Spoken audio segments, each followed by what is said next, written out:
श्री राम जी ने आदिराम जी की कृपा से रावण का वध किया। रावण भगवान शिव का बहुत बड़ा भक्त था।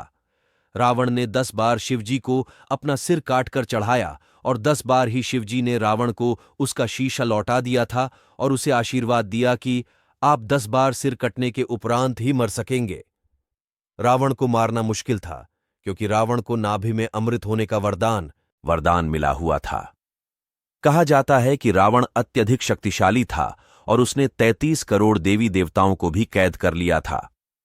सीता को रावण की जेल से मुक्त कराने के लिए श्री राम और रावण के बीच युद्ध हुआ, लेकिन राम रावण को नहीं मार सके। तब विभीषण ने श्री राम जी से कहा कि रावण की नाभि में तीर लगने पर ही रावण का वध हो सकता है, लेकिन रामचंद्र के सारे प्रयास व्यर्थ गए। फिर रामचंद्र जी ने सर्वोच्च भगवान कबीर साहिब जी का आह्वान किया।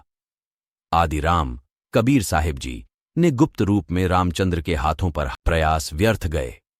फिर रामचंद्र जी ने सर्वोच्च भगवान कबीर साहिब जी का आह्वान किया। आदिराम कबीर साहिब जी ने गुप्त रूप में रामचंद्र के हाथों पर हाथ रखा और रावण की नाभि में तीर मारा। इस तरह आदिराम की कृपा से रावण मारा गया। परमेश्वर कबीर साहिब जी कहते हैं, हम ही रावण मार लंका पर करी चढ़ाई, हम ही 10 सिर मार देवतन की बंध छुड़वाई, हम ही राम रहीम करीम पूर्ण करतारा, हम ही बांधे सेतु चढ़े संग पदम 18 हशाह। इसका उल्लेख सूक्ष्म वेद में किया गया है। कबीर सर्व सोने की लंका थी, वो रावण से रणधीरम, एक पलक में राज विराजय, जम के पड़े जंजीरम। पूज्यनीय भगवान कबीर साहिब जी बताते हैं, रावण की पूरी लंका सोने से बनी थी। वह बहुत शक्तिशाली शासक था, परंतु फिर भी लंकापति रावण जैसा महापुरुष एक ही क्षण में राख हो गया। मर्द गर्द में मिल गए, रावण से रणधीर, कंस केशव चाणूर से हिरणाकुश बलबीर। कंस केशव चाणौर और हिरणाकुश जैसे योद्धाओं के साथ भी ऐसा ही हुआ, सभी मृत्यु उपरांत मिट्टी में मिल गए।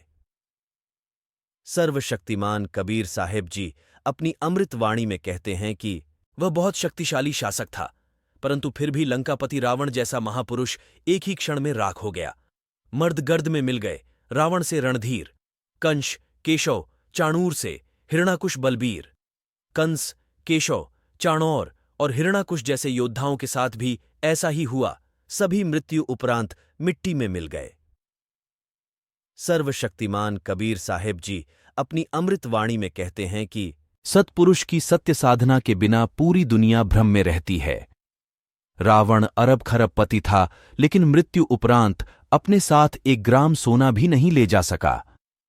ब्रह्मकाल के क्षेत्र में लोग सिर्फ धन संचय करने तक ही सीमित रह गए हैं, परंतु सच्चाई यह है कि वह इस धन को मृत संसार को छोड़ने पर अपने साथ नहीं ले जा सकते।